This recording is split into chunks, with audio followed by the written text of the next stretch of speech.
Hey, how's everybody doing? It's Brett and Scott here again. Brett and Scott. That's right. So I just shared our video, little off-air conversation we had. That post that we shared, it doesn't show the live feed, so I had to reshare the current live feed. Okay, yeah, I'm going to share it again myself. So people are watching, those that are joining us here, we're limited on where we can stream now due to cost. And it's not from anything other than the place that we're dealing with. They've got a lot of cool features, but they raised the pricing to where we've now partnered up with Hasm, our good friends, and we're all using the same StreamYard now, so we can all save some money. We're cohabitating. Yes, we are cohabitating because we all broke. That's right. We broke podcasters. We just try to make some monies. Elon Musk, if you want to sponsor us, we'll gladly accept sponsorship so we can do this independently. And I think $1 million a quarter, and we'll advertise Tesla, SpaceX. I say if the Friends crew, Jennifer Aniston and them, could get $1 million each per episode, we should be able to do the same. Sure. I mean, in today's money, that's like half of what they got paid. Oh, I know. Yeah. But now actually they're making bank on the reruns. Residuals. Yeah. It's funny. I talked to a buddy of mine over the weekend. He works at the store when I'm shopping, and he's into Comic Cons for meeting celebrities. He goes, "You ever see any of the Big Bang Theory people?" I said, "No." I said, "They're all getting residuals." They did the Friends thing for the most part. You had the 3 core ones in Big Bang Theory that stuck together for money, and everybody else was treated as subsidiaries of that. But they're basically all getting paid on, just like Friends, they're getting all these residuals. And it's airing like crazy, of course, on TBS and local channels across the country. So they're making big money on that right now. Like, they don't need to show up for Comic-Con, Well, we've talked about Comic-Cons in the past, and this is what the average fan doesn't understand.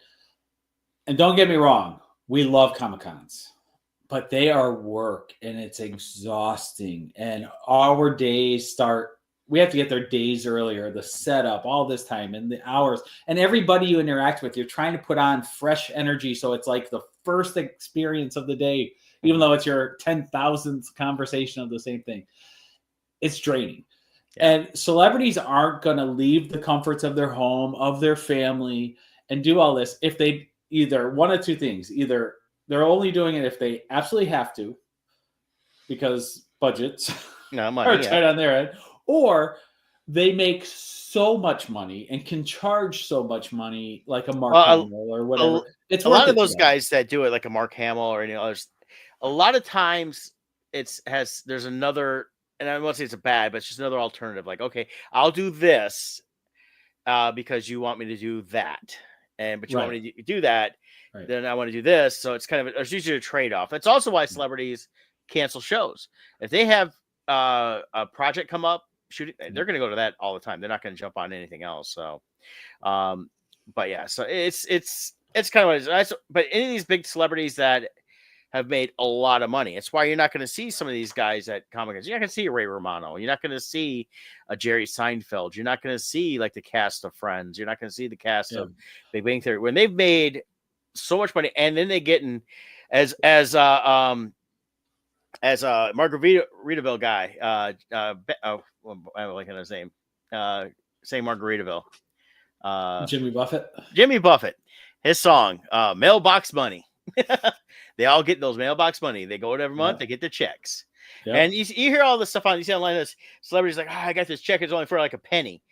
But you got some that were smart enough to have good representation, or a good team of other actors that said, hey, you can't just fire me. You got to fire everybody, and everybody's a core. That's where Friends they all stuck together from day one. They knew that if one of them broke ranks, they could just start replacing people. Right. But you can't replace the entire cast and expect fans to stick to it. And that's kind of where a lot of these shows were at too. But it's also where Big Bang Theory ended. A lot of them didn't want it to end, but Jim Parsons said he was done. He goes, I'm done. 10 Right. years, I don't want to do this anymore. I want to do other stuff. And that's Right. why it ended. That wasn't any other reason than that, because they were still a top rated show. And Oh, they could have yeah. gone on for 5 more years, all making $1.5 million to $2 million an episode. So Yeah, and now Friends, Big Bang Theory, those kind of shows, they are on somewhere in the world 24/7. and they're So so they are, popular. and they're making the residuals off of that.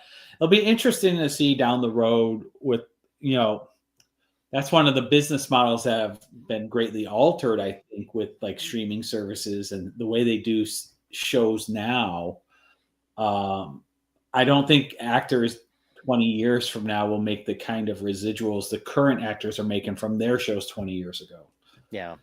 Well, So it's all interesting changed. so much. Yeah, it changes so much. The streaming side has definitely already actors are talking about.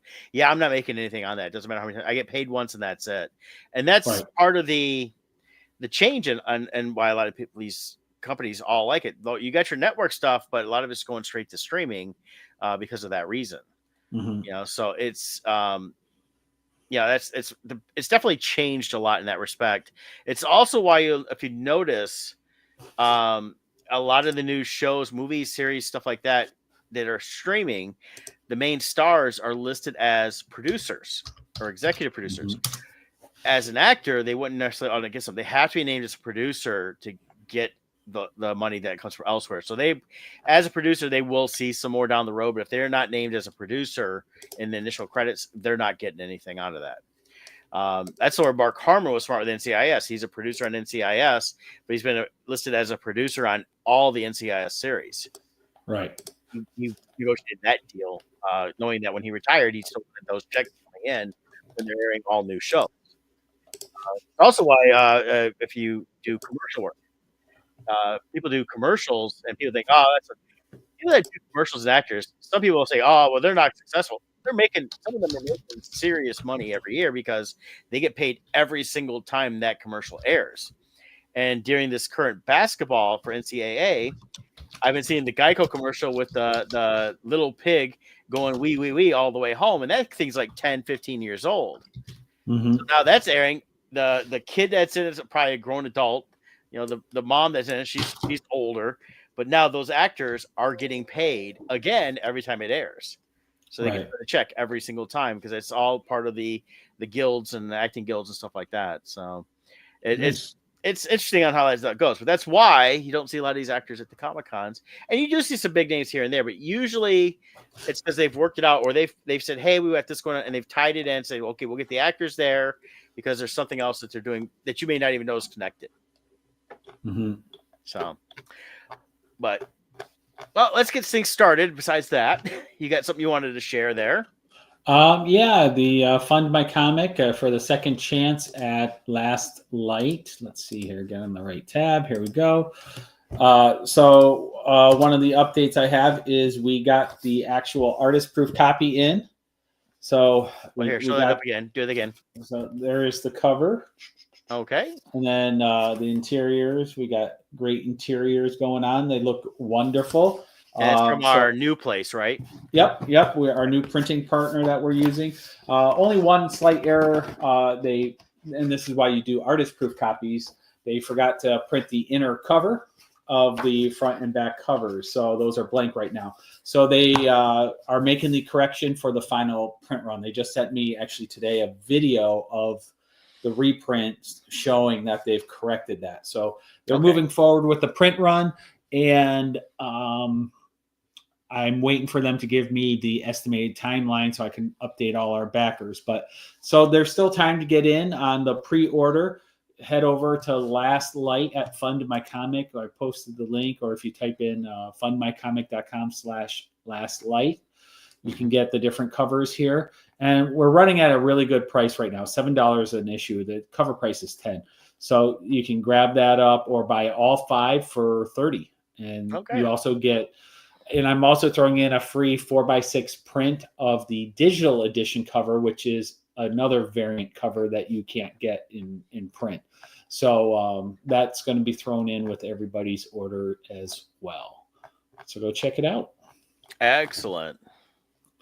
Excellent, dude. Yeah. And for some reason, my video is not on my Facebook page. So I got to share it again. For Why is it not? shame. I don't know. Why did it not share? I Let's try shared this mine, so again. hopefully it took it, and then we'll see. And Yeah. need to figure out how. I know. When we had Russ on the other week, we were getting all kinds of other pages. So I don't know how he was getting that, or if they filtered it through their StreamYard too. I don't know, but I noticed we had like something on X.com and Instagram or something like that going, and that was all through Russ. So I need to see how that was done. So, but if they use their own StreamYard, because I know they StreamYard stuff, him and Randy do, and they use they're partnered up with Independent Comics or something like another group that does podcasts, things like that. So yeah. But so I figured out we're switching up. Like I said, we got still StreamYard. We're still getting on our main pages. We just can't do the 8 pages like we used to, just because the cost is just way too much for that crap. Yeah. So, which is a shame because I loved having all that stuff. But we still got a lot of the cool little features. Got our names on there, and I clicked on ours to be able to do the little headline banner below so we can put our websites in and things like that. Yeah. So, here we go. So I shared it. It's on my feed when I look at my feed, but if I go to my page, I don't see it. So yeah, it's a Facebook thing. It's a weird thing. Yeah. I noticed that when I've shared stuff, it doesn't always show up on my page, but it shows up in my feed, and so it's weird. So hopefully people are seeing it and they'll come join us. But click it. You go to Odd Musings on Facebook and just click like, and then you'll get notifications from there. Or find us up on YouTube as well. YouTube is another great source, and we probably need to start promoting that a little bit more too. Yeah, go subscribe to that because it's free to follow us on YouTube with your account, and then you can watch us on TV. You can watch us on your phone. You can watch us on your tablets. So you can watch us everywhere. Because why not? And here's the link to our Odd Musings Facebook page. So go over there and like there or follow, however it's labeled. Yep. So that'll get you onto there. One last thing, too. Yeah. You talked about it's a Facebook thing. I hate this past week. It keeps showing I have 4 unread messages. They're probably under one of your business pages. I know. I'm clicking through everything. I cannot find it. I look through my business page, and then I go through all these different things, and it's like. Well, some of them, if it's ones I've seen, I've gone in our Odd Musings or Bardstone, and they're just BS ones. I've deleted them already. We keep getting to say mark all as read. Yeah, I know. Just to wipe it out. It'd be nice to get them all consolidated better. They keep messing everything up. So yeah, we keep getting also dinged by people saying, "Oh, we have a copyright infringement," and they like 10 seconds, and it's from one country, Argentina. I'm like, bull crap. Bunch of scammers. I report every time. It's still there. It's because it's just like all these stupid pages. Like I'm on a page for my community here where I live at, and every freaking day someone's posting, "I've got ducks that need cleaning," and the guy said, "If I get 5 of us in there," and you look at the person's page, and the page has only been up for a couple months. Obviously they do not live here where we live at, and I wish the admins would actually go in there and say, "Will you please get rid of this crap? Can you make it so it's only the people that live here? Don't make it freaking open so anybody can join. Make it prove it. Like I live at this address, and then go to the house next because it's not that big a community. And say, I want to make sure it's actually you. Yeah, it's you. Good, you're in. Get tired of the scam stuff. It's overwhelming sometimes. It's everywhere. It's nonstop. I will put myself in debt and go over to India and start strangling these. I have to say, I was rather verbal with someone from India the other day, because all day I feel like I wish I was half as popular amongst people here as I seem to be in the country of India with the number of calls I get. I'm going to tell you the same thing I told my mother. You have to stop answering those calls if you don't know them. I know it's a business call and you get these local numbers, but a lot of times it's worth it. Let it go to voicemail by not answering it. I stopped answering any of those calls, and it took about a year. And I'm still getting them, but very little now because I'm no longer on their active number list. Right, but when you're a realtor, I know, but that's what I'm telling you. If you don't know who it is, if it's not Right. somebody actually, and so let it go to voicemail. They leave us and call them right back. Right. Because most of the time they're spoofing a number anyways. I mean, I've only had one time a Right. guy call and got berated with me for harassing him. I said, dude, I'm not calling you. It's scammers overseas spoofing the Yep. number. What's spoofing? They made it look like it was my number. I said, I get them all the time. Same area code, same. Mhm. I don't give as much anymore. They've changed it, but used to get my area code, my prefix, and the last four would change. And Right. then my mom had 18 the other day. I had a couple years ago, I had literally like 18 to 20, all from a Lansing numbers, the last forward change. And I answered a couple of them because I was expecting a call and I thought it was it. And it's the same guy. And it's an American sounding guy. So I think it was someone here in the States because they've been busting some here in the States and Canada doing that. And I said, dude, will you quit calling me? He goes, I've not called you all day. I said, I've already talked to you once. I recognize your voice. I know you're not in Lansing, or I drive the 90 minutes and kick your ass. You know? And he's like, I said, do not call again. I said, I will find you. They stopped calling. They usually went in and deleted my number off their auto list, is what it was. But that's all it is. And it's just annoying. But yeah, don't answer those calls. And the other thing is, I had a friend post today about a text message for a job. She's been looking for jobs. And she replied yes when it said reply yes if you're interested. I commented to her. I said, you need to watch your cell phone bill because it was a text message, wasn't an email. And replying yes could trigger a charge to your cell phone account. Just like when they get you on the phone, they try to get you to say yes so they can try to charge your cell phone bill because you agreed to whatever service they're scamming with. And they'll see a big charge show up on your cell phone bill. So watch that stuff too.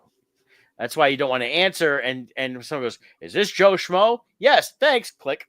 And that's usually what they do. They'll try to get your actual information a lot of times. We see this all the time. Like the woman up near you that thought she was dating Mark Harmon. I don't know if you saw that one. Yeah, and that's sad. But I don't understand the whole giving away tens and tens of thousands of dollars to somebody you never met.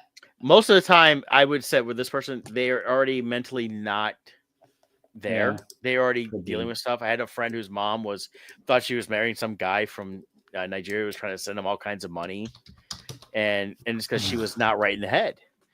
And that's where they prey on these senior citizens because if they're going through like different forms of dementia and things like that, they just aren't there. Their mental capabilities aren't like they were when they were younger. And that's why people need to pay attention to what your parents are doing. And when you realize that, you need to be able to help moderate that. Mm-hmm. And that's also where you need to also block the ability for them to send money. That's why Meyer has the signs up now, big signs about gift cards. Nobody is going to ask you to send a gift card that's legitimate. So, right. And that's to stop people. And I've been in the store enough shopping over the last several years. I have seen a few times where people are buying a ton of gift cards. And when you ask them, they're kind of, no, that's a scam. You don't want to do that. They said my grandson's in trouble. No, they're lying. Your grandson's not in trouble. Call whoever, and you'll find out they're not in trouble. And that's where, again, people just not there fully and preying on their emotions, and the way their minds are working is just not thinking logically anymore. So, and I feel for them all at the same time, but that's where their family needs to step in and help protect them. Mm-hmm. Right. So besides that, Scott, what else you got going on, man? I've just been. I just recently picked up I'm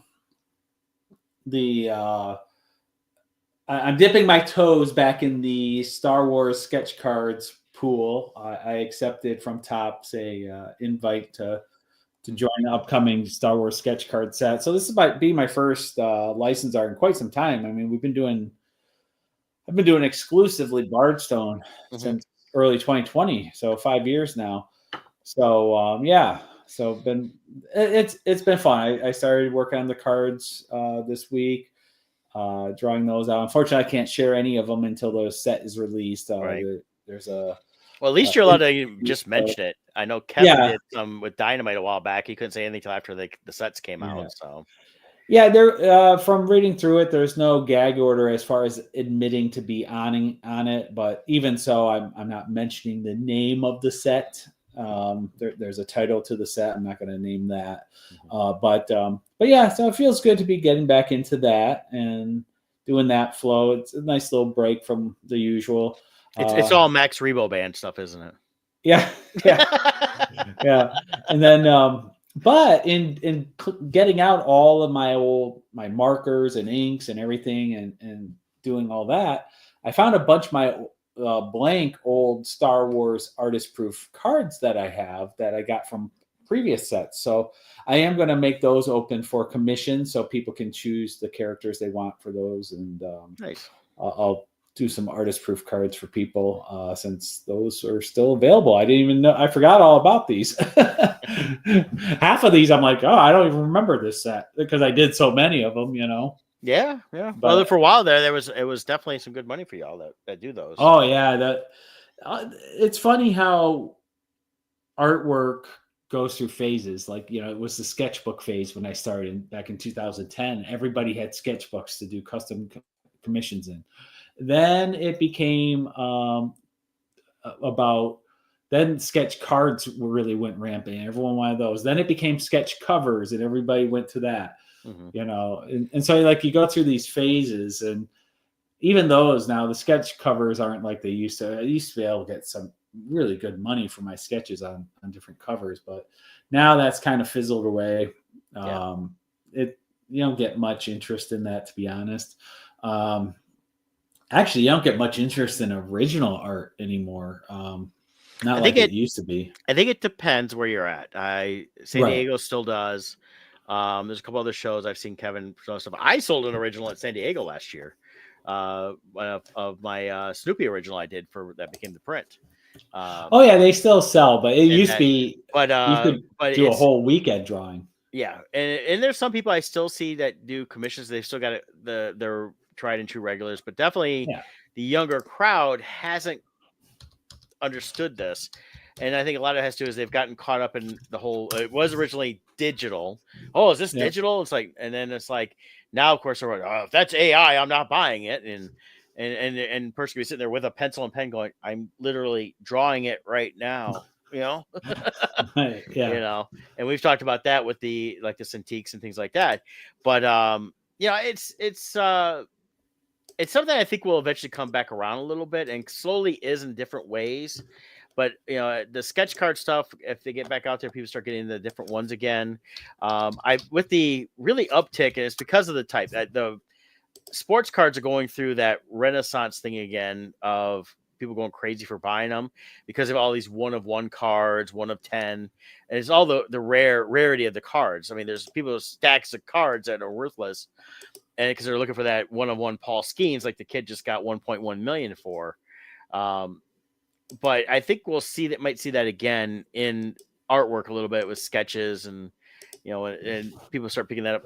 And not saying it will for sure, but I could see that happening again as the industry's always constantly changing, and Yeah. definitely we're seeing a mix of people, young and old, that are buying physical books more, Hmm. and not just comics. There's people are wanting more physical stuff, physical media.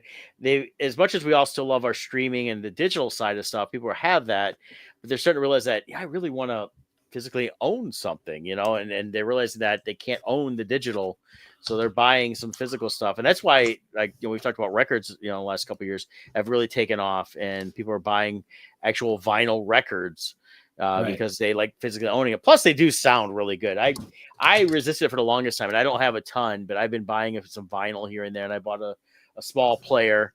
But most of the vinyl I'm buying is limited, obscure stuff. Some local bands I like, or smaller bands, I should say, not local, but like I went and saw the Dolly Rots on Saturday night, but I already own all their vinyl, so there was nothing for me to buy there but a new T-shirt. So I bought a new T-shirt because I like to Hmm. support them because they're like us. They're out there working hard. They're not making big money, and so like this. So I like to support, like I do other comic artists. I like to support that. Like Sean Forney just launched a new Kickstarter supporting that. But so I have all their vinyl in that. But then I get stuff like I see things pop online, like through Mondo, which is one of the things. And I got like the vinyl soundtrack for the movie That Thing You Do because it's one of my favorite movies. I love the soundtrack, and it's got all the songs plus a bunch of other stuff. And then they came out with a really cool one, and it sounds funny, but it's actually really good. It was the all the recordings they did for Roadhouse, the original Roadhouse, and it's with the band that was in the movie because they were a real band. They were just up and coming in 1988 when they filmed that movie, but they were a real band. And he recorded a ton of songs that never made the movie. They're all on this vinyl. You can listen to them on digital too, but the vinyl, I was like, that's kind of cool and it's limited. I was like, I got to have that. Of course, everybody I would want to get to sign it is all dead, but except for one. There's Sam's still alive, but that's about it. But Right. I've bought some other bands I like, and then when I go to concerts that they have, like when we saw Filter a couple months ago up in Flint, Local H had some vinyl, and I bought that from them because it's a great way to support again an independent band doing their own thing, trying to get stuff out there. Didn't have any of his music. I was like, that's kind of cool. And I was drawing the other day, and I just sat here, and when it reached the end of the side of a record, I'd get up, change it, give me a minute away from the table, sat back down, and worked again. And it's just fun to listen to that. To vinyl again. I still love that feeling of just here's your side, you flip it over, there's your other side, changing records, stuff like that. But I think that's where we're going to see is in our industry, I hope for more is people wanting the physical stuff, not just a cheap print to throw away, but the book, the sketches, things like that. Yeah. So. Yep. Yeah, so I've been doing that, and then in the process of drawing, it's given me time to actually catch up on some old TV I like wanted to watch. So like with Last of Us coming out soon for season 2, I thought, I'm going to start replaying season 1, get kind of refresh my memory. So it holds up still. I've been liking it. It's been a Pedro Pascal week because I'm watching that and I'm rewatching Mandalorian. Okay. So I'm in season 2 of Mandalorian right now, and then season 1 of Last of Us. And I'm like, oh, this is a pretty Pedro Pascal heavy weekend. Might as well watch Gladiator 2. So maybe I'll check that out too. I don't know. Much. I finished that other one too, Secret Level. Did you happen to watch any of that? No. That was that animated series that's on Amazon Prime. It's really good. I was very I needed to check that out. I haven't watched last night's Daredevil yet. I still got to watch that. I lose track of the days. Yeah, I got to watch that. Yeah, my days are off on that for some reason this week too. I keep thinking today with us switching the podcast to tonight. I did some running this morning that I was going to do tomorrow morning, so that way I don't have to worry about jetting out tomorrow morning. I can actually get a day to whatever, but because I got stuff I'm trying to get done, so I have it ready for Motor City. But I started watching, so I haven't watched that yet. So I'm gonna watch that probably tonight after I finish. I'm in the middle of episode 6 of season 1 of Stranger Things. I decided to rewatch those with the new season coming out sometime in the fall. I was like, okay, I got to watch. It's been a few years. I haven't watched season 1 probably in 6 years or 7 years. So I was like, okay, so I remember most of it. But it's like you pick up little things. And the first episode, there's stuff at the beginning. I'm like, okay, I'm going to go back and rewatch that again right before. Just that first episode, just that first like 20 minutes. There's things the kids say to each other that I think have stuff that are overarching for the entire series. Yeah, I remember when I rewatched that. It's been a little bit, but I was surprised with later seasons, like with how much came out with the Russians being involved and all that. Early on, there's little hints that pop up over and over again. Episode 5 or 6 here, whichever one. I think maybe this one. No, it's 5 because I watched that before I started, a little while ago. When 11's in that black dark room, there's a Russian. I forgot all about that. I thought the Russians didn't come for another season or two, and because you just forget because it's been so long.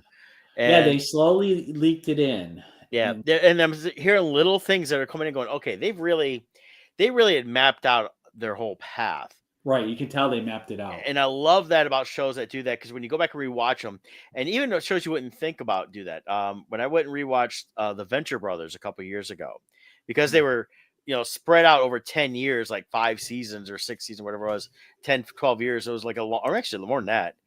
But there were so many years between seasons, you forget stuff. But when you binge it, you realize when you got through like the season 3 of Venture Brothers, they're talking about stuff that happened from season 1 and how it all flowed in together. So they worked everything together. So I love that when shows are able to do that, or unfortunately, I hate when they get lost, like Lost, and they introduce stuff and never explain it because they had no idea. They were just throwing crap against the wall. Well, they got caught up to an interview I saw years later. What Is part the of it? fans?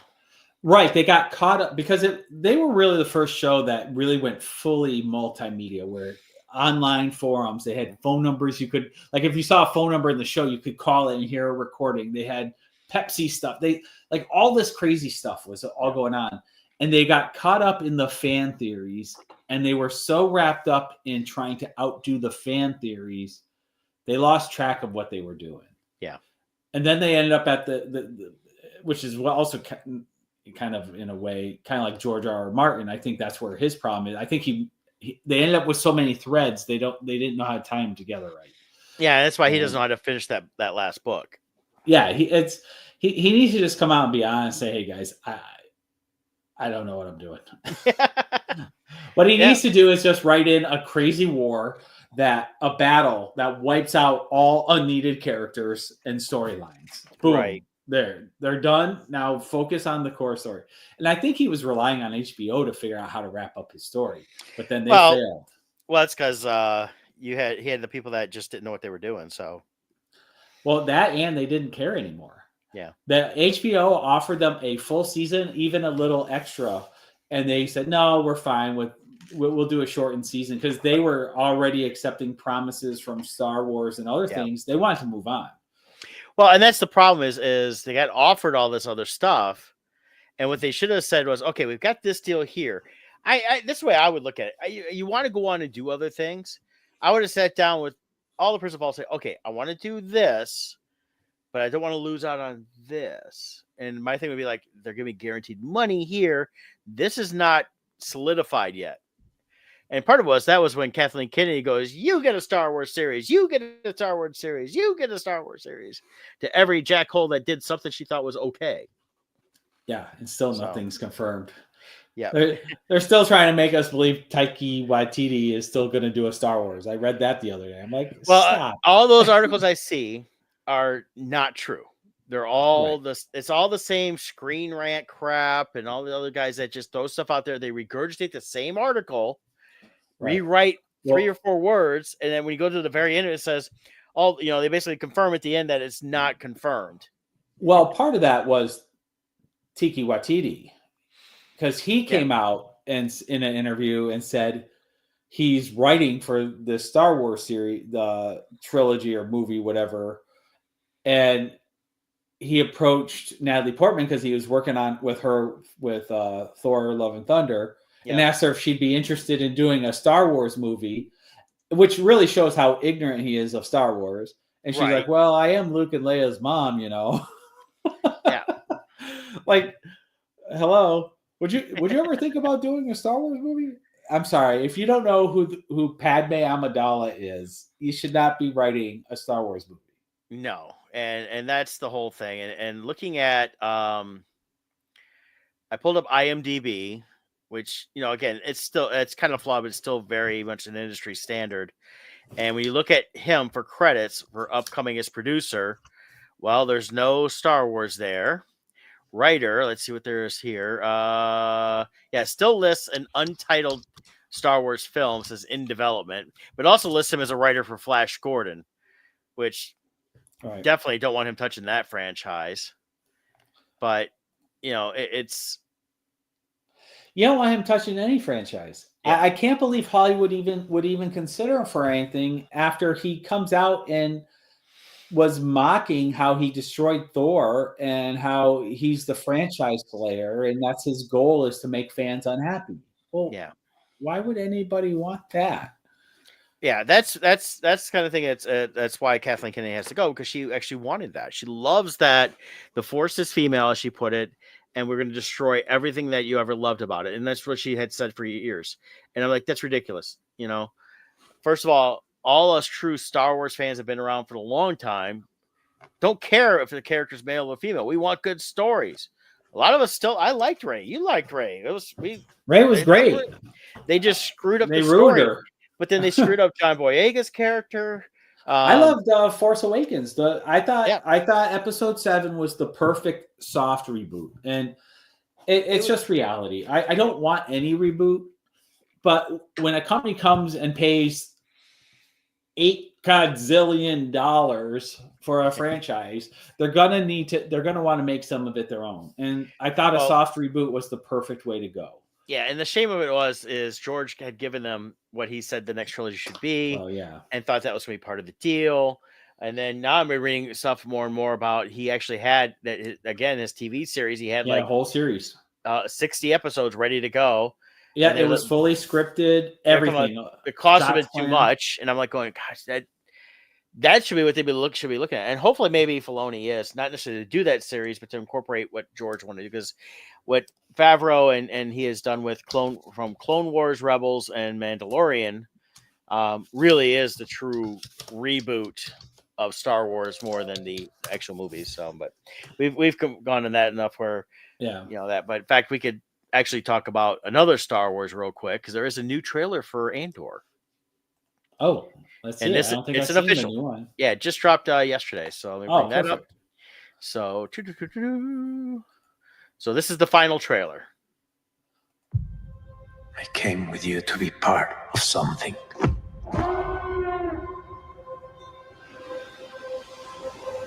The Empire cannot win.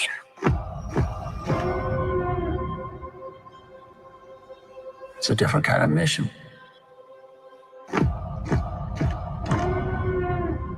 If it goes up in flames, it will burn very brightly. But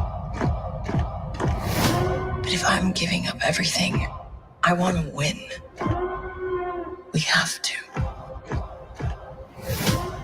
We must stand together. We will be crushed. Resistance is absurd. It's a weapon. They're building a weapon. The monster will come for us all. Revolution is not for the saying. You're right here, and you're ready to fight. There's a future here for those who dare.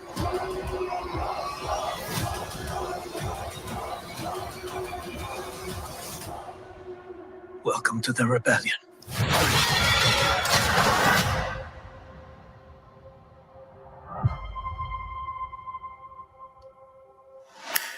Like it. Loving it. I'm excited for it. I really enjoyed season 1 of Andor. Love how Rogue One turned out. Yep. Well, again, it had someone that didn't try to make a fan film. It kind of did with Rogue One, but it was a fan film that, in the classic sense of when George was saying, "Okay, go ahead and make your fan films. You just can't make money from it." People would go and actually fill in these little gaps, and that's what it did. It filled in a great gap without changing canon. Well, also, what was brilliant about the way they shot Rogue One was they made sure not to violate anything that didn't like. They kept in mind what the viewer knew for episode 4, and they made it so it really does feel like the first half of a movie. You have to watch Rogue One and episode 4 back to back. Yeah. And it just flows seamlessly into each other. And they did an amazing job of somehow taking an iconic, legendary villain like Vader and made him even more villainous. The way they end the movie and they lead right into it, and it heightens the danger. What's he get, like 6-7 minutes tops through the whole film is all you see of Vader? I mean, it's not much at all. But it was the best 6 and 7 minutes of Vader in entirety for all of film. It was, and then you watch episode 4. Now the stakes are higher because you saw the brutality of Vader. You understand what the Empire is doing and the risks involved of stealing the plans, and everything got elevated. Yeah. Through that movie, which was amazing. That usually any kind of movies like this, you just hope they don't diminish the existing product. Never mind bring it to a new level. Yeah. And the thing too was that with Rogue One, the hardest part they've talked about was the fact that they realized as they're going through the process of making the film, really, that everybody that was you get to meet in this had to die. They couldn't because they were not continued on as part of the Rebel Alliance in the movies. And Yeah. but their sacrifice wasn't it wasn't like okay, they're just dead and gone. The sacrifice made sense in how they handled everything with it. And that's what and their sacrifice is what led to that last 10 minutes of Rogue One that allowed it to tie directly so tightly into episode 4. They also worked in some really cool stuff that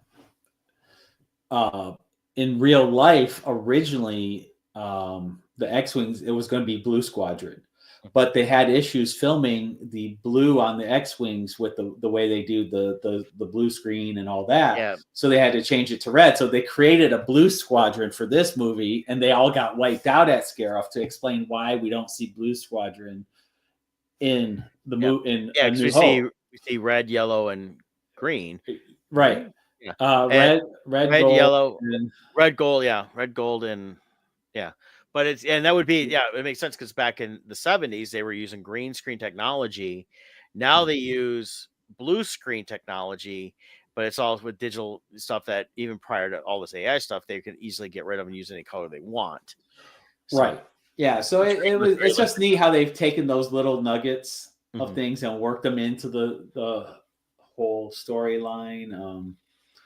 And they create director Krennic was a great character, played excellently in there, and I love that they have him in Andor season 2 now, so we see his role moving. Well, and Forrest Whitaker's back, you know, which is great.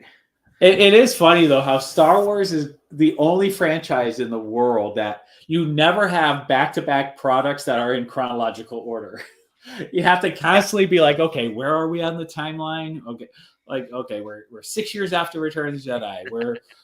We're 20 years before. And that's where, you know, we've talked about this at nauseam, but it's like it'd be nice to see them get to a point where they can kind of start moving forward away from all that.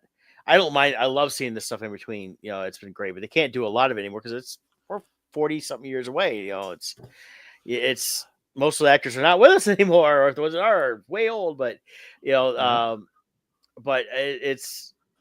I'd like to see them taking with this, and this is my speculation. Take Ahsoka season 2, and they set up the whole heir to the Empire. Probably that is they still got Luke and that stuff, but they could set it up differently where going forward it jumps up, and they could leapfrog, you know, a little bit over some things and go from there. But at the same time, it's like it'd be nice if they could get somewhere new. But the hardest part with that is everything really is fixed all around the Skywalker series of movies. Yeah, to me, it's an easy fix. Well, the easiest fix and the best fix is use the veil, have Ahsoka fix the timeline, and do that, and then we just move forward and give Luke his proper ending. But let's assume none of that happens because I don't think it will. No. All you do is a time jump. 20 years has passed. The First Order has fallen, but remnants of the Empire have been coming back together, and they've been coming. They're rising up. In the meantime, Rey has started her Jedi Temple. She's rebuilding the Order. You jump into it 20 years later, and now you kind of do a flip flop. The Empire is the new rebellion. They're trying to rise back up and overthrow the Republic, and you can have a Sith Lord or some other type of Force user rise up and to be the enemy to Rey. I think that would be a very easy thing to do, and if you can get that established, it gives you a lot. And then you could then take someone like a Filoni that understands everything about Star Wars and what Lucas sees the Force and good and bad and all that. Yeah, he forged a really awesome new path for Star Wars moving forward. Yeah. Although I will say this, it shows the depth of Star Wars that Lucas created this universe where he touched on so much nuance. He just touches on it and moves on. That we've had 40 years of content of constantly filling in all of this vast history that he has.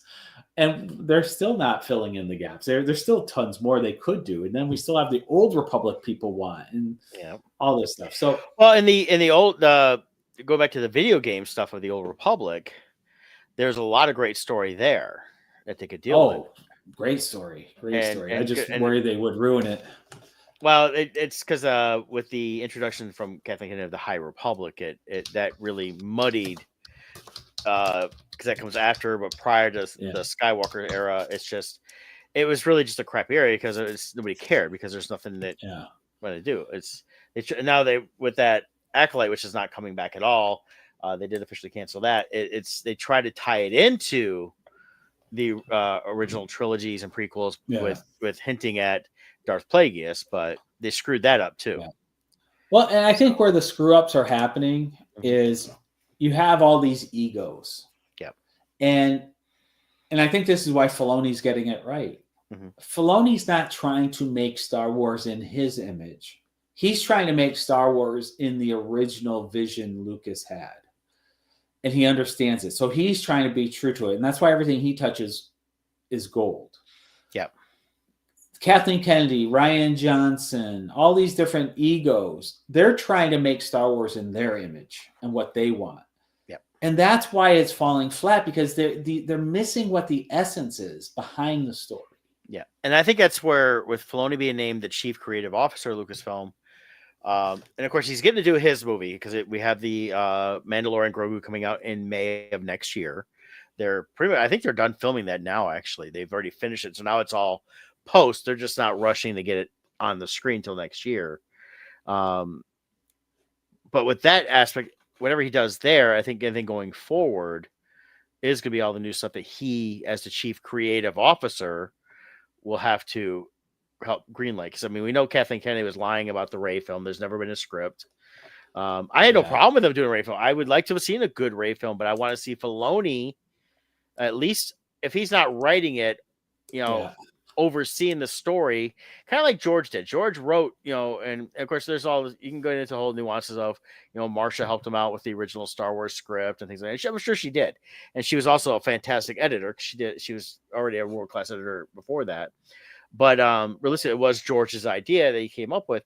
But the nice thing was he handed off the directing parts for Empire Strikes Back and Return of the Jedi, but he was still on set every day overseeing everything.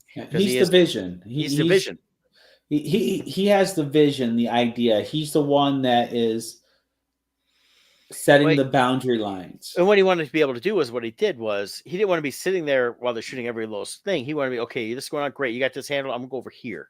And while he's over here, we're gonna check out on the the B squad and the C squads doing different things, making sure everything is all lining up. That's what I want to see Filoni do. Is he doesn't have to direct them all, but I like to see. And then we get one person's vision leading the pack, and then when other people come in and say, okay, this is what I want to do, that person has to approve it. Right. So we can get a good movie like a Rogue One, where we don't get the debacle that could have fully been Solo, which was only half Solo, really. Right. Because you had people that truly love George and love Star Wars came in and fixed it as best they could. Well, and actually, and going back to what you said about how he dished off for Empire to different people to direct and stuff, that was the biggest flaw. The prequels were, I absolutely love the prequels. I'll start there. I love them and I rewatch them. However, they could have been so much better. George's vision was great. The story, when you read the novelization of the prequels, the story is solid. But the problem is George decided he was going to do everything. Yep. Meanwhile, you had Steven Spielberg wanting to work on it. Like, had he allowed Spielberg to be the director on those and George was the visionary, it would have been amazing. Yeah. It would have been A+ without a doubt with Spielberg behind it. But he wanted to do it, and he shouldn't have. That he should have let the director duties be someone else. Well, and work with other writers on those too. I think he had other people working with him, but it really was just his writing. And that's the one flaw for episode 2 was the whole love story was always been criticized. And George is not a love writer. When I saw it in IMAX, because they did it, they had to trim it down like 20 minutes to show it in IMAX. I saw it on the big screen at the Henry Ford, and of course, this is 8 months after it had already been released, so I've seen it a few times at this point. And it actually was a tighter movie when they cut out all the love story stuff that we didn't need. And it made it a tighter movie. It actually was a better film at that point. but to see, of course, Yoda on a 5-story tall screen or whatever it is at the IMAX there, just it's just awesome to see that. So, and then you hear all the stories that come out after the fact. You've got was it Christopher Lee that was Dooku when they were filming that scene, and he comes to me, he goes, George, that's not how it would go. Besides being trained, I killed people in the military. Here's how we did it. And so he kind of had to listen to that. But yeah, and I love the prequels too. As much as we want to trash on them, we kind of knew where they were going.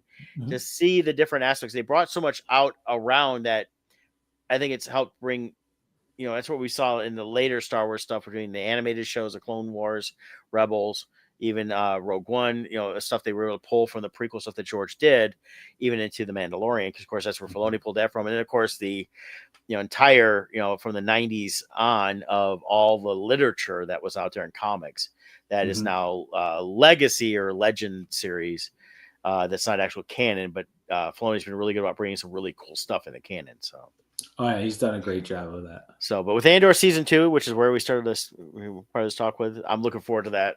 And they're going to be releasing it fairly in chunks over just like several weeks. So I think it's 12 episodes, and I think it's only over like 5 or 6 weeks.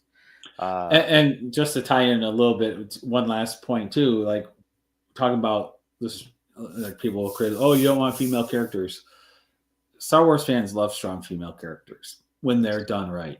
Rey was an example in episode 7. I thought she was great.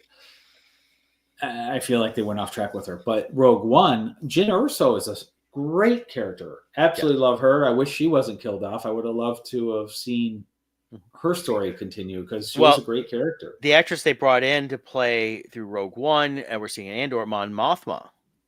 Oh yeah, she's been fantastic. She's another great one. And again, it doesn't have to be about action. She really embodies. She's expanded that role well. Oh yeah, what do you expect to see of a strong senator, a politician that knows the game, and is also trying to form the alliance, to go against the Emperor. Right. She's really great character.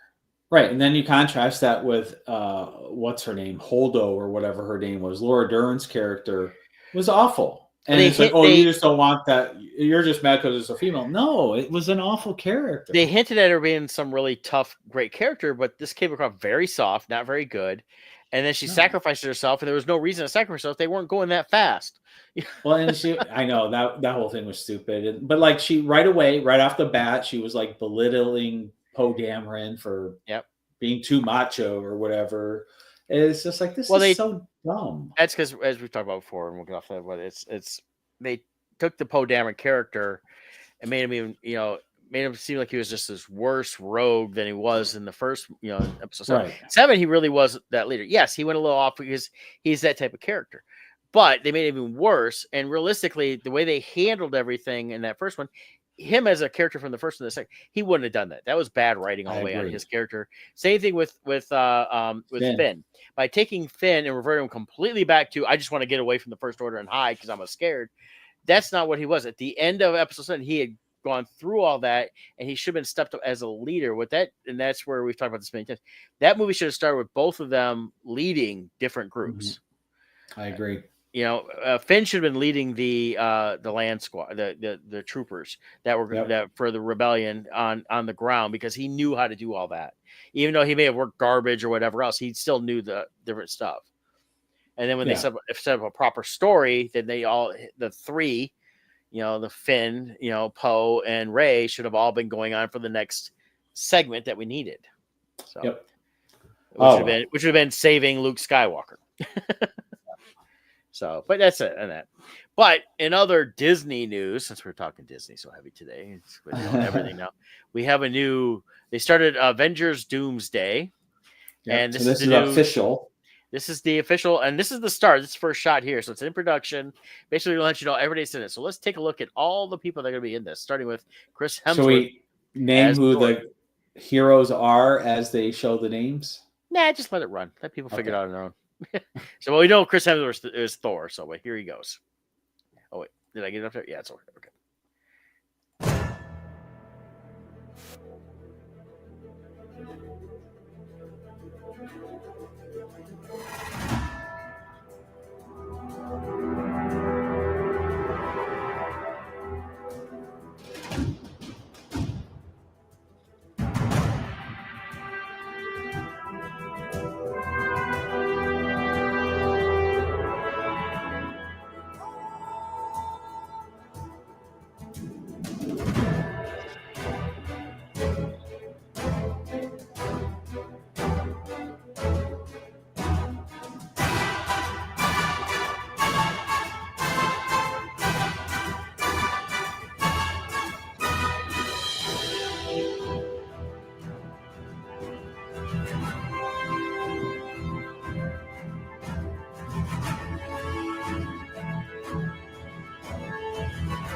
I think So the key thing on that was all the people we're seeing from the Fox productions of Marvel movies that are now going to be in this one.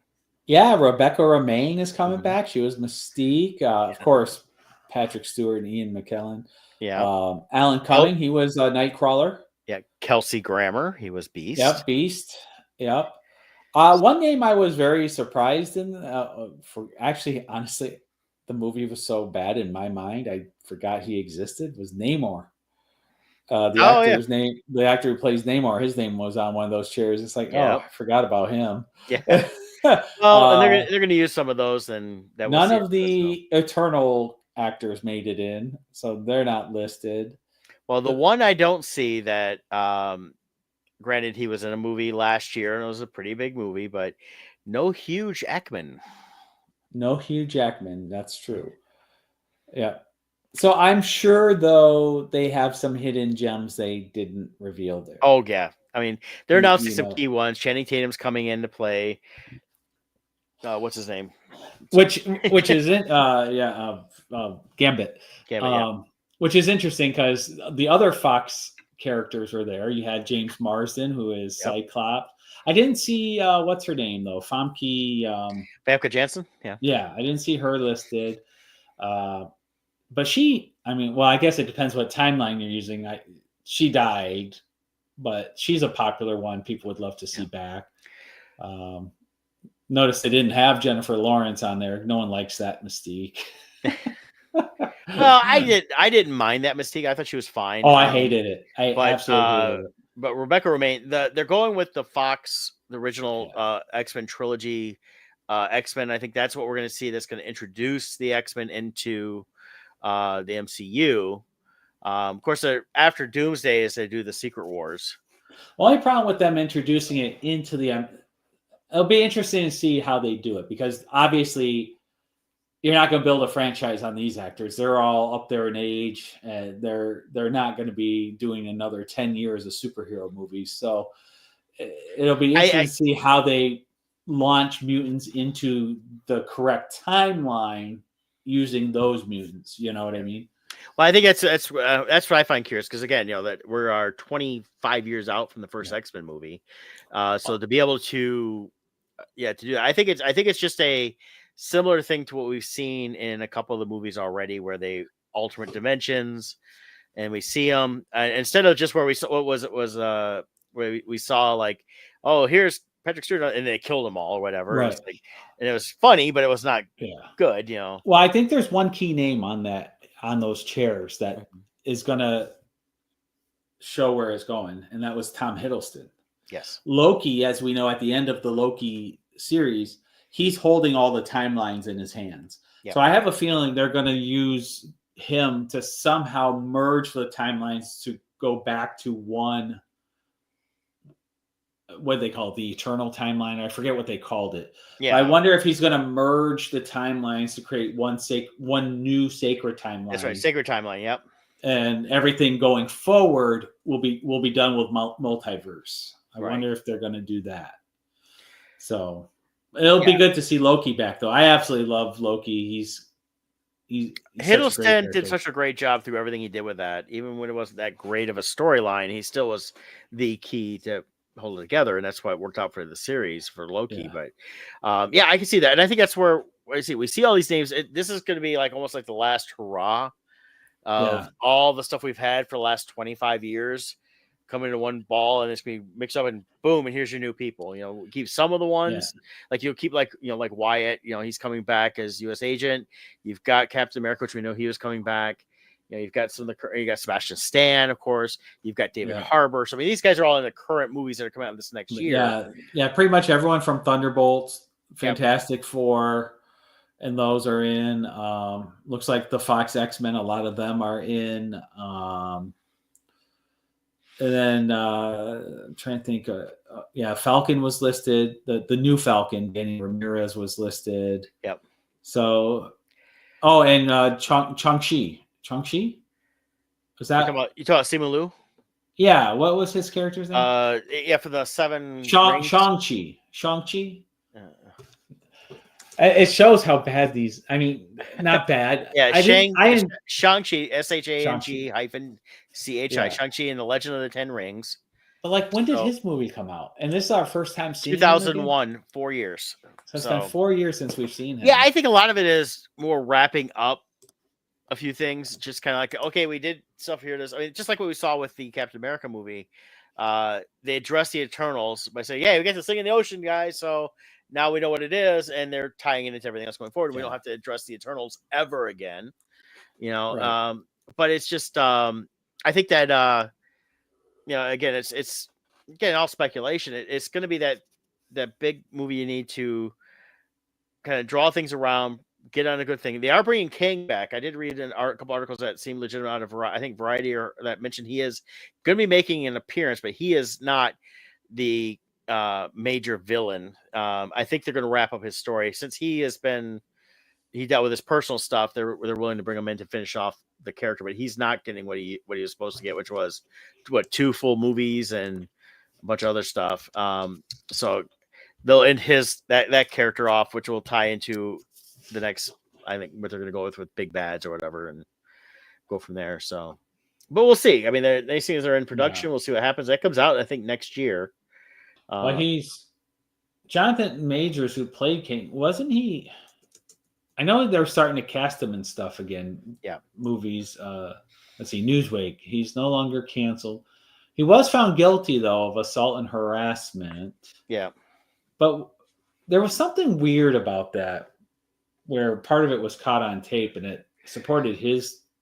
There was stuff he did, he admitted to, but what I think it was his wife or ex, whatever it was. Like she exaggerated or something. And she just completely fabricated so much. Yeah. He was able to prove that. So. Yeah, so it wasn't. It sounds like both were kind of at fault for the fight they had, and then. Yeah. But anyways. Yeah, I was looking at real quick at the slashfilm.com list, all the people that were not listed for this, which you shouldn't have most of these people in here. You don't need Chris Evans. His character's done. You don't need Doctor Strange per se. He can make an appearance if you need to. They got none of the Spider-Man. No, they have their own movie they're going to be doing. They don't need to be in this. Like I said, with Hugh Jackman as Wolverine, since bringing the other X-Men in, I can kind of see him popping in as a surprise.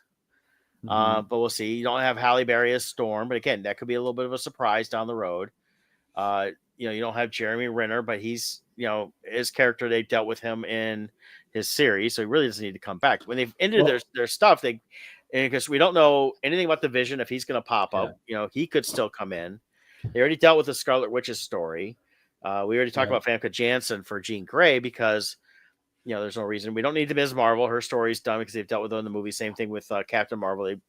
Although it is interesting because after Endgame and Infinity War, the future of Marvel was going to be the Eternals. They're not in this.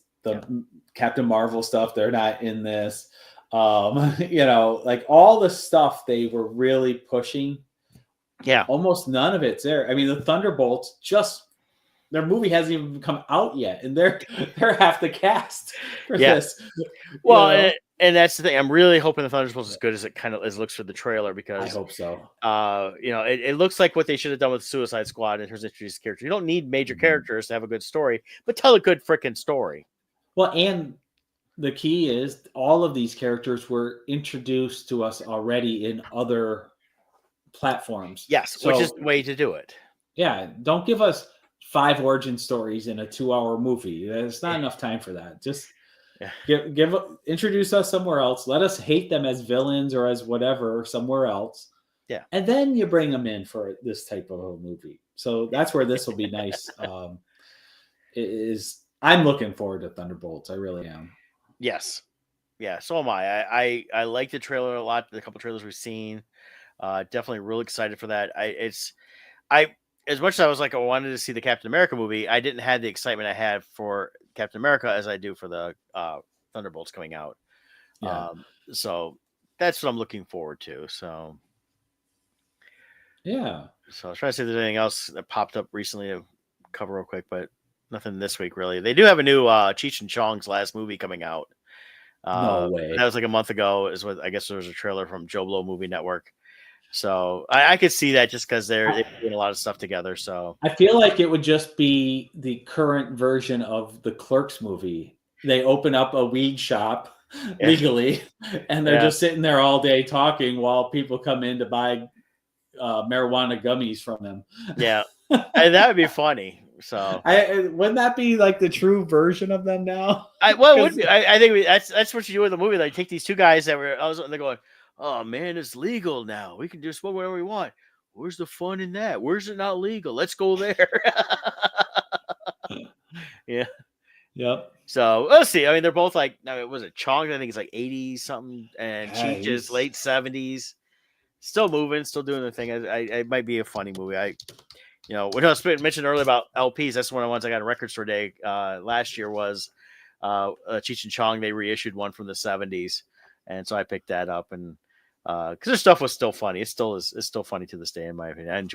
I still laugh at them when I watch their movies, and especially the ones they did in the 80s when they were doing like they were on Yellowbeard, and then they did the Corsican twin brothers, and then Born in East LA with Cheech. It was always a good classic one. So let's see. Cheech is 78 and Tommy is 86. Yeah, and I saw Cheech here in Ann Arbor a couple years ago. He did a talk at it was a free talk at the Michigan Theater, but he was talking about art because he's a big Chicano artist collector, and he has his own. They gave him his own section of a museum out in LA, and so he's got a lot of his collection there, and he brings in other artists and stuff like that. I was talking about that, and it was really cool. As someone that likes art, I was very much enjoying that. Of course, I mean, half the talk was about his movies and stuff, but when he did talk about the art and the museum and the stuff they showed, I was like, I gotta get out there someday to LA and go check this out. So it'd be pretty cool. But other than that, I mean, that's what I've got this week. It's I know you already mentioned your Kickstarter or the GoFundMe, right? Yeah, the Fund My Comic. Yep. And then when Sean gets back with me, Sean Forney, he's gonna pop on the show. We'll figure that out. I was gonna pop up his Kickstarter real quick. I just quickly looked up cheechandchong.com because they have an official website. It's all gummies and vapes. I think the Cheech and Chong cannabis. The most ironic thing about that whole stuff is Chong did time in federal prison for selling bongs. Now it's all legal. Now it's all legal. And the thing was, he wasn't selling weed. He wasn't selling the cannabis. He was selling the peripheral paraphernalia, they called it. And you could get busted for that. Though when you walked into any local record shop in the 80s or 90s or 2000s, they all had bongs and everything else. But he got busted because he was shipping it across the states. Now he can legally do it, and he does it. So, which is just hilarious. So, and I mean, he's 86 years old now. So, I mean, it didn't hurt his life expectancy. No, obviously, weed's been very good to him, and so, but yeah, we as we talk about on our show here, we like to promote our pals as much as we can, and hopefully they promote us in the same return. But if not a big deal because we still promote them. But Sean Forney has been on the show before. He's got his new Kickstarter, The Scarlet Huntress meets Mothman #1, already funded. He's actually at almost $3,000, which I think is where their first stretch goal is. So it's going great. You can get all the previous books too and stuff like that. They got a great series synopsis there of his Scarlet Huntress. And then if you are out in Anaheim, there's a bunch of the covers. I went with there's a 72-hour cover, so it's only got like another day left. And that's the one here where you can see where right here to the right were $15. And then there's a bunch of different homage covers and limiteds and things like that. They even have some metal covers, which are like $100 a pop. Very limited on that. Get a bunch of set of comics. I'll be looking at throwing this into my Sean Forney box I got. There's the metal cover options there. He's got some one-of-ones. The blood red covers look fantastic. Those 200 each. And then the choice metal covers is $100 each, stuff like that. So a lot of cool stuff. Great read. Him and Steph Forney, his wife, have been doing some great writing on this, and Sean is just a fantastic artist all the way around. So definitely check that out. Yeah, I'm going to put the link here. Okay, good. I was getting ready to do that, but I'll let you do it. Perfect. And then when Sean's coming on, we're promoting him on here. Like I said, he's at WonderCon this weekend out there in Anaheim, so go check him out there. And definitely support them there. If you back the Kickstarter, let them know, because I think they're doing something there. But it's also Sean's birthday this weekend coming up, so happy birthday, Sean! Hopefully he gets to drive the car in the Indiana Jones ride again, and and all that stuff. But yeah, definitely check that out, because it's a lot of good stuff. And then also the GoFundMe for Russ and Randy is still going pretty strong too. Fund my comic for them. Fund my comic, yeah. GoFundMe's a different site. That's right. I tell you, that's. I know. I was saying go fund my comic. I'm like, Yeah. wait, no, that's not right either. Yeah. Fundedmycomic.com. Let's see where they're at real quick. And they're doing good too. Yep. They've got 117 backers, or over $4,000. They're 400% of their goal. 9 days to go on this one here. So let me no, I don't want to do that. I want to share it.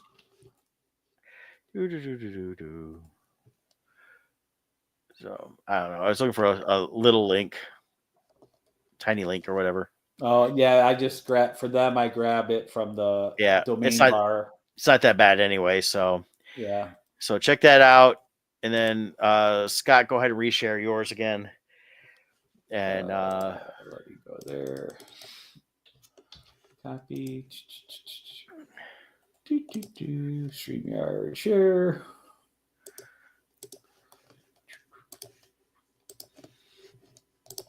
All right, and one more time. That's Last Light. This is the second chance option where you can get in, and we've got a really great price going on these covers. So only $7 each if you get individuals, or $30 for all 5. So check that out, and I will post the link right here. Here's Last Light. All right, that link is going up now. Excellent. So yeah, get in on the action. It's only going to be open a little bit. I wasn't expecting much because it's a second chance. We had our big push already, where we got funded, but I thought I'd throw it up there just in case some people wanted it. We got the artist proofs in, so we're excited to get this out to everyone. As soon as they get here, we'll get this fulfilled. I'm working on the next Crimson Shadow, so I'm working on that right now. So that's my next thing. Yeah. Fantastic, man. So, all right. Well, hey, join us next week. We'll let you know what time, because we seem to be having things come up where we can't always do it during the day, but we'll try to make it happen for you, as we always do. And so you guys take care, and we will see you all next time. Bye.